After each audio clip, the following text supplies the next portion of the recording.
But then life isn't the championship. Life is a whole bunch of championships. It's a whole sequence of them. And so what you're actually trying to train your son to do is to be a contender in the entire series. And the way you do that is by helping him develop his character. And the character is actually the strategy that would enable him to win the largest number of games across the largest possible span of time. And one way you do that if you're a kid is like, well, what do you want to do with your kid? You don't want to teach him to win. You want to teach him to play well with others.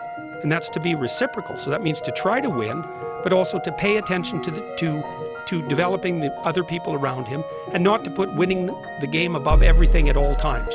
So then he's fun to play with.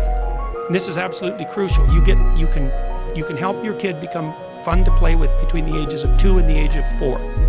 If your kid is fun to play with, then what happens?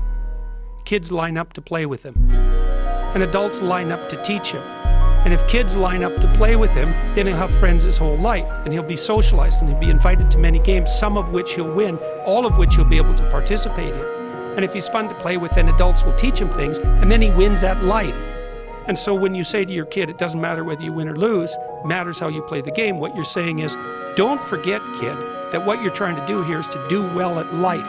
And you need to practice the strategies that enable you to do well at life while you're in any specific game.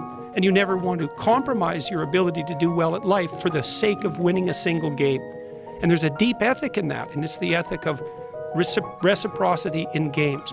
Part of the reason that we're so obsessed with sports is because we like to see that dramatized, you know, like the person we really admire as an athlete isn't only the person who wins. We don't like the narcissistic winners. They're winners and that's a plus, but if they're narcissistic, they're not good team players, they're only out for themselves, then we think, well, you're a winner in the narrow sense, but your character is suspect. You're no role model even though you're a winner. And it's because we're looking for something deeper. We're looking for the manifestation of character that allows you to win across the set of possible games. And that's a real thing, that's a real ethic. It's a fundamental ethic.